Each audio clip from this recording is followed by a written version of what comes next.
Pegue a sua Bíblia, abra ela comigo na carta de Paulo a Tito. Tito, capítulo de número 2, verso de número 11 em diante.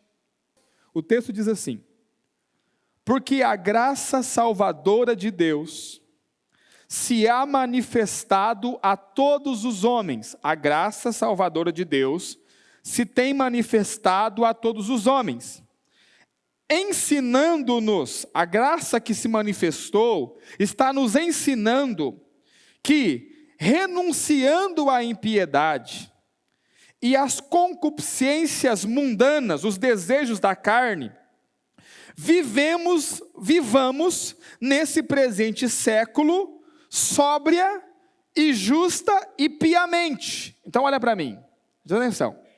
A graça de Deus se tem manifestado a todos os homens.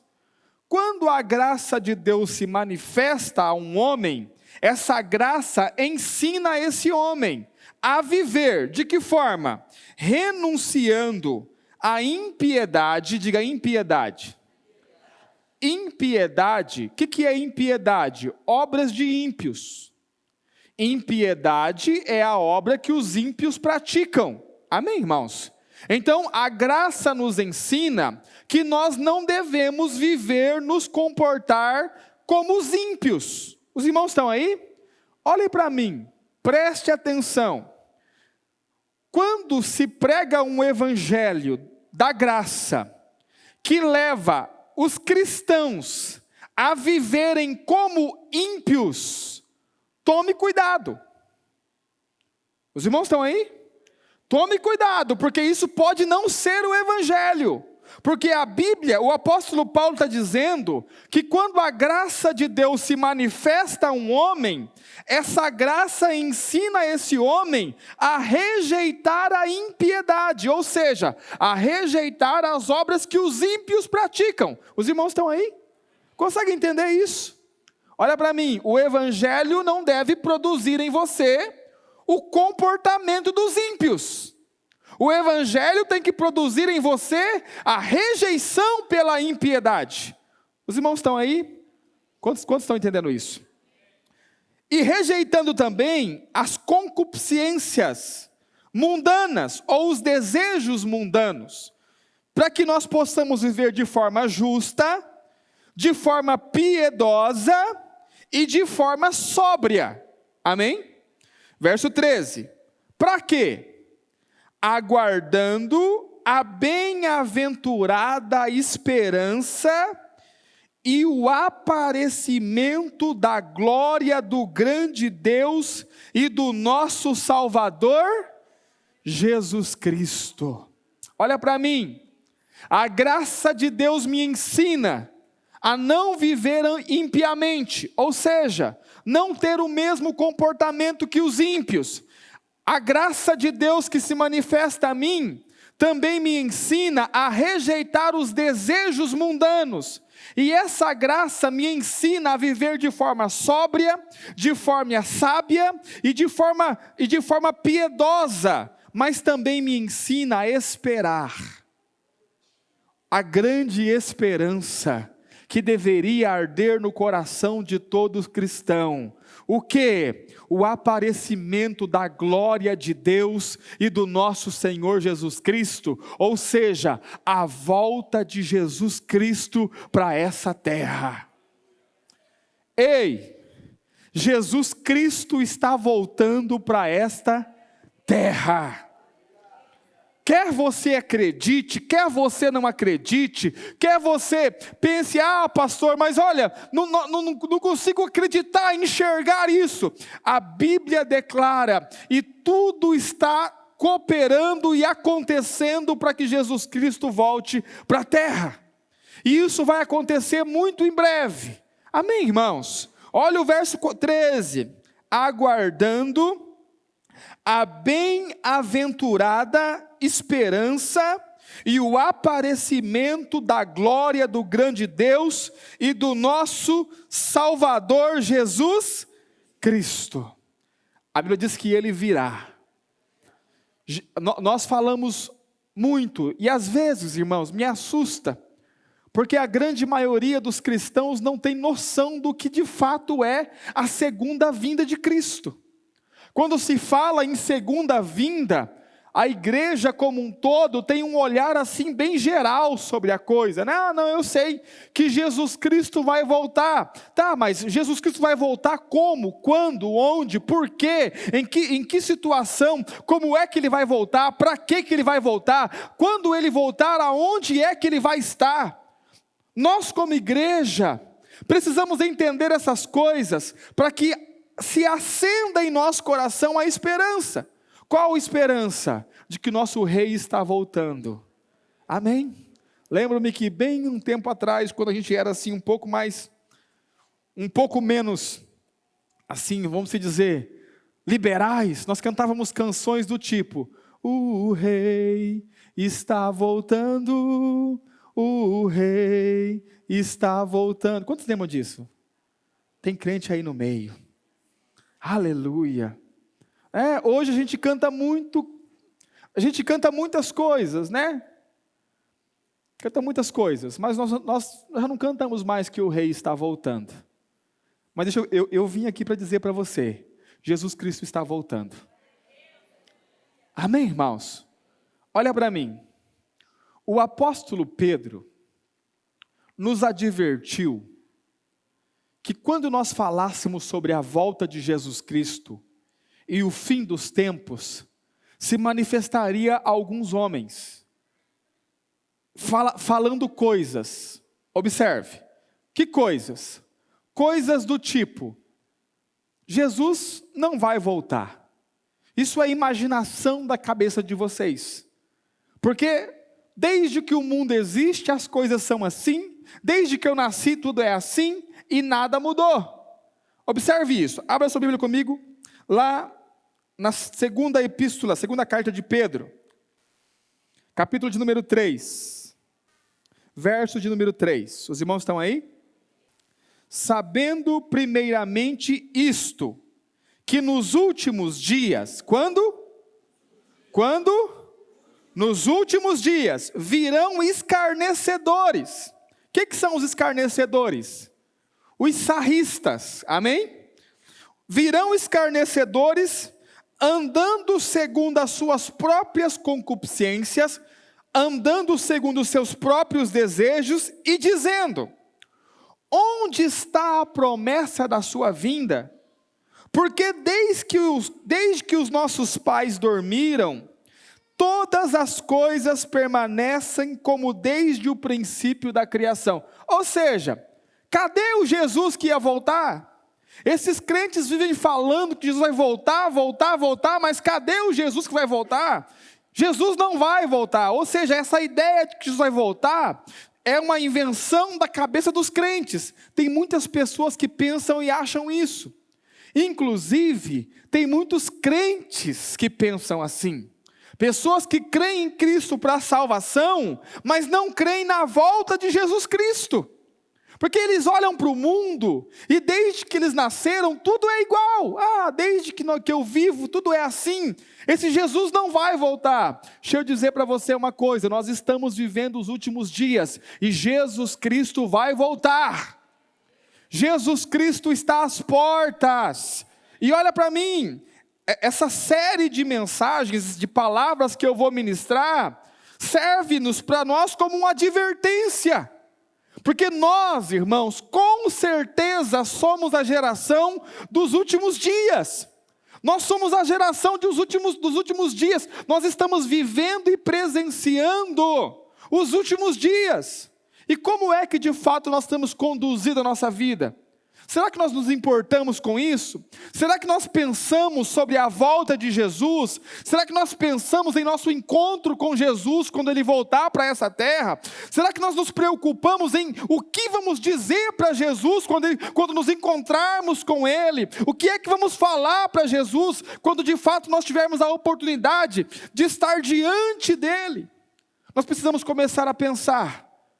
Por quê? Porque acredite, irmãos, talvez muitos de nós vamos presenciar esse acontecimento. a volta do Senhor Jesus para a terra. Amém? Verso número 4, dizendo: onde está a promessa da sua vinda? Porque desde que os pais dormiram, todas as coisas permanecem do mesmo, desde o princípio da criação. Eles voluntariamente ignoram isto. O quê? Que pela palavra de Deus, já desde a antiguidade existiram os céus e a terra, que foi tirada da água, e no meio da água subsiste, pelas quais coisas pereceu o mundo de então, coberto com as águas do dilúvio. Mas os céus e a terra, que agora existem, pela mesma palavra se reservam como um tesouro, e se guardam para o fogo. Olha para mim. A terra passada, o final dela foi um dilúvio. Amém? E olha para mim. Nós podemos pensar a partir desse texto, e não tenho tempo para te explicar agora, mas não está falando do dilúvio de Noé. Antes do dilúvio de Noé, houve outro dilúvio, que não está tão claro assim na Bíblia. Um dilúvio que pôs fim a tudo aquilo que existia na terra. Os irmãos estão aí? Ih, pastor, que negócio é esse? Pois é, precisamos estudar a palavra. Observe, mas o que determinou que isso aconteceria foi a palavra de Deus. Deus disse que naquela época acabaria com o dilúvio, e acabou-se com um dilúvio. Os céus e a terra que hoje existem, a mesma palavra está dizendo que está reservado como um tesouro para o fogo. Qual vai ser o final da terra, pastor? Fogo. Os irmãos estão aí? Olha para mim, essa terra aqui, irmão, não tem solução. Ela está entesourada para o... Entesourar é guardar. Ela está guardada para o fogo. Qual é o final da terra? Fogo. Os irmãos estão aí? Observe isso. Verso 7. Mas os céus e a terra que agora existem, pela mesma palavra, se reservam como um tesouro e se guardam para até o dia do juízo e da perdição dos homens. Esse dia vai ser um dia de julgamento, de juízo de Deus. E os homens ímpios, quem são os homens ímpios? Aqueles que não têm Cristo. Eles serão condenados. É o dia da perdição deles. Olha para mim, talvez você entrou aqui e você nunca fez uma oração confessando Jesus como seu Senhor. Deixa eu dizer algo para você. Se você nunca confessou com a sua boca e creu com o seu coração que Deus ressuscitou Jesus dentre os mortos, esse aqui é o seu fim, ó. Porque você ainda é ímpio. E eu não estou dizendo como quem diz, esnobando de você. Eu estou dizendo como quem diz, querendo guardar a sua vida. Os irmãos estão aí? A igreja, irmãos, tornou-se algo muito relativo. E relativo ao mundo. Entende? Nós olhamos para a igreja mais como um lugar onde as pessoas se encontram, é muito gostoso, é muito bom, tem lá a célula, mas o nosso objetivo aqui também é advertir o mundo sobre o final das coisas, sobre o juízo e a ira de Deus que está por vir sobre a terra. Essa é a nossa missão como cristãos. Quantas pessoas ao nosso lado, caminhando todos os dias ao nosso lado, e estão indo para o inferno, e esse vai ser o fim delas, e nós não conseguimos abrir a boca para dizer para elas que Jesus Cristo salva. Olha para mim, eu penso que é um tempo de nós voltarmos a ser de fato igreja de Jesus Cristo, que anuncia, o rei está voltando, o fim está próximo, a terra como nós conhecemos ela vai acabar. Ah, pastor, mas eu não vi nada, nem saiu no jornal. Fica esperando sair no jornal, porque a Bíblia diz que será será num abrir e fechar de olhos. Jesus Cristo o tempo todo mandou vigiar. Vigiai e orai, pois não sabeis em que hora eu virei. A pergunta é, será que nós como igreja estamos vigiando a volta do Senhor Jesus? Ou nós estamos tão enraizados nessa terra, que não nos importamos mais com esse tipo de pregação, que não nos importamos mais com esse tipo de fala, que faz quanto tempo que nós não ouvimos falar sobre a volta de Jesus Cristo? Nós somos a igreja de Jesus, que carrega a mensagem de Jesus, mas não falamos mais sobre a volta de Jesus. Nós precisamos voltar, irmãos. Eu faço um apelo aos líderes da igreja. Nós precisamos voltar a falar da volta de Jesus Cristo e anunciar para as pessoas que o fim está chegando. Os irmãos estão aí? Está tudo muito bom, está tudo muito bem, estamos vivendo nossa vida, nosso dia a dia normal, mas deixa eu dizer, com certeza estamos vivendo os últimos dias. E nós precisamos estar preparados, porque Jesus, ele disse que ele vem numa hora que ninguém espera. Amém, irmãos? Observe, você não saiu da sua casa esperando Jesus voltar hoje. Você saiu assim, olha, eu vou para o culto hoje, vou fazer nem a janta, porque não sei se eu volto. Jesus vai vir me buscar. Foi assim que você saiu da sua casa? Não, você já até planejou onde você vai comer. Consegue entender? Porque para nós vai ser só mais um dia normal. E deixa eu dizer para você, então hoje é um dia propício para Jesus voltar. Porque nós não estamos esperando. Os irmãos estão aí? Quantos estão comigo? Olha para o seu irmão e fala, irmão, o Senhor Jesus está voltando. Tome consciência disso.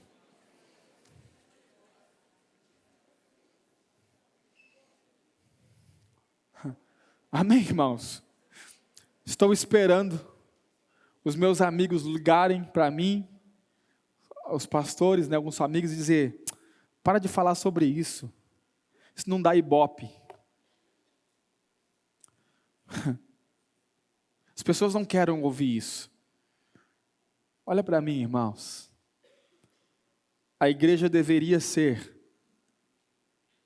o corpo de Cristo, que anuncia ao mundo não o que as pessoas querem ouvir, mas o que elas estão precisando ouvir. E as pessoas estão precisando se conscientizar que o fim está próximo. Irmão, vai ser uma surpresa tão grande para muita gente. Acredite em mim. Porque tem gente que vai dizer assim, Jesus, espera um pouco mais. Eu ainda não terminei minha faculdade. Alguns dizem, Senhor, eu nem consegui terminar a casa dos meus sonhos ainda, espera um pouquinho. Não inaugurei a minha cozinha, que eu tanto queria. Outros vão dizer, Senhor, mas eu nem ganhei meu primeiro 1 milhão ainda, o Senhor já vai voltar?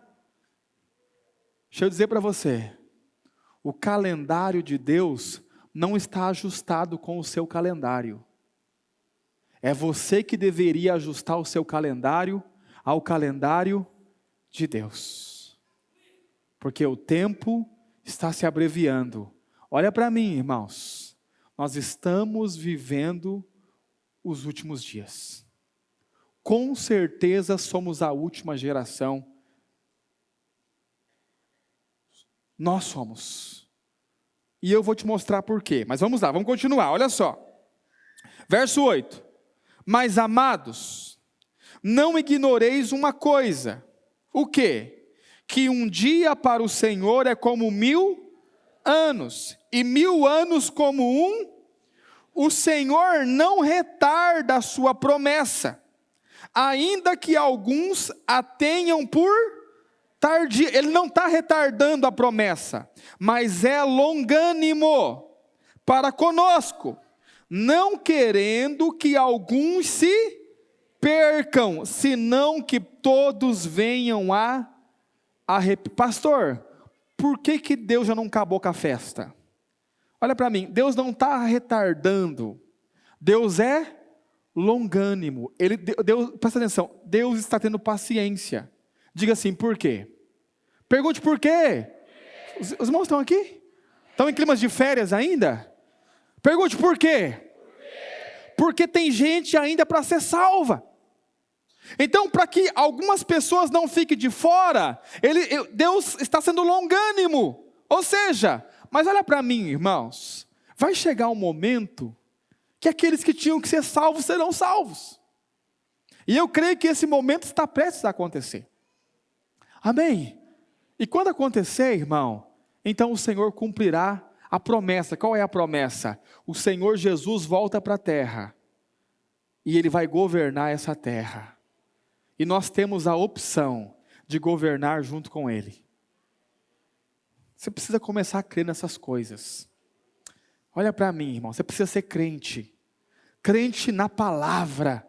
Crente no que a palavra de Deus diz. Pastor, mas parece loucura. Pois é, mas aprove a Deus salvar-nos pela loucura da pregação. Eu sei que parece loucura, mas é assim que Deus vai fazer. Eu sei que parece loucura aos olhos dos homens, eu sei que parece loucura aos olhos daqueles que são racionais, mas é assim que Deus vai fazer. E falar, e pregar, e anunciar contrário a isso, é ser contrário à palavra de Deus. A Bíblia diz que os crentes vencedores reinarão com Cristo, governarão com Cristo. Amém, irmãos? O rei está voltando, o rei está voltando. Jesus Cristo está voltando para a terra. É o fim, irmãos. Isso aqui foi a introdução, amém? Meu tempo já está acabando. Eu quero falar com os irmãos hoje sobre os sinais do fim dos tempos e da volta de Jesus Cristo. Amém? Quais são os sinais? Abra comigo sua Bíblia lá no Evangelho de Mateus. Mateus capítulo de número 24. E quando Jesus ia saindo do templo, verso 1, aproximaram-se dele os seus discípulos para lhe mostrarem a estrutura do templo. Jesus, porém, lhes disse: não vedes tudo isso? Em verdade vos digo que não ficará aqui pedra sobre pedra que não seja derrubada. E, estando assentado no Monte das Oliveiras, chegaram-se a ele os seus discípulos em particular, dizendo: dize-nos, quando serão essas coisas? E que sinal haverá da tua vinda e do fim do mundo? Olha para mim, presta atenção. Jesus tinha acabado de pregar dentro do templo. E o que é que Jesus pregou dentro do templo? Presta atenção.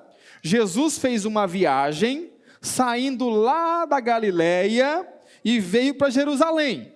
Ele entra no templo e ele faz uma pregação dentro do templo. Qual é a pregação? Eu vou resumir para você entender. A pregação de Jesus é essa: esse templo vai ser tirado de vocês. De vocês quem? Dos judeus. Amém? A maior relíquia para os judeus, irmãos, é o templo.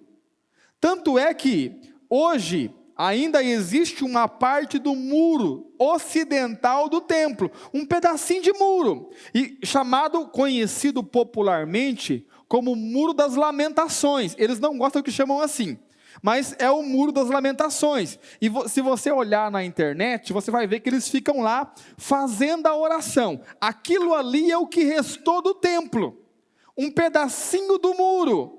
E eles têm aquele lugar como lugar sagrado. Tanto é que quando você vai visitar o lugar, você tem que pegar um negocinho e pôr na cabeça.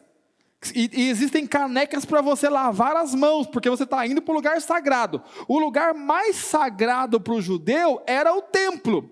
Jesus entrou lá dentro e disse assim: ó, vocês vão perder esse lugar, isso aqui vai acabar em nada. E Jesus está saindo do templo. Quando ele está saindo do templo, os discípulos chamam ele e falam: olha, Senhor, Olha como que é bonito o templo. E começa a mostrar para ele a estrutura do templo. São pedras gigantes. É muito bonito de fato. É uma estrutura gigante. São pedras muito grandes, bonito. Naquela época havia ouro, prata, muito cobre no templo. Ele olhou e falou assim: olha, é o seguinte, não vai ficar pedra sobre pedra, vai cair tudo. E Jesus sai do templo e vai para o Monte das Oliveiras. O que os discípulos entenderam? Bom, ele está falando do fim do mundo. Vamos perguntar para ele. Eles chegam no Monte das Oliveiras, onde Jesus está, e diz: olha, então fala para nós, quando é que vai acontecer estas coisas? Estas coisas, está falando da destruição do templo, que ele acabou de falar. Amém, irmãos? E qual é o sinal que há da sua vinda? Segunda pergunta. E o sinal do fim dos tempos? Terceira, eles fazem quantas perguntas? Quando vai acontecer estas coisas? Estas coisas, a destruição do templo e do Estado de Israel. Amém? Qual é o sinal que há da sua vinda? Como é que a gente vai perceber que o Senhor está voltando? E quais são os sinais que há do final do mundo? Jesus, no capítulo 24 e 25 de Mateus, responde essas 3 perguntas. Amém, irmãos? Olha para mim. Quando foi que o templo foi derrubado? No ano 70 depois de Cristo. Um general romano chamado Tito, com o exército romano, invadiu Jerusalém e destruiu, botou fogo no templo e acabou com tudo, e não ficou pedra sobre pedra. Os irmãos estão aí?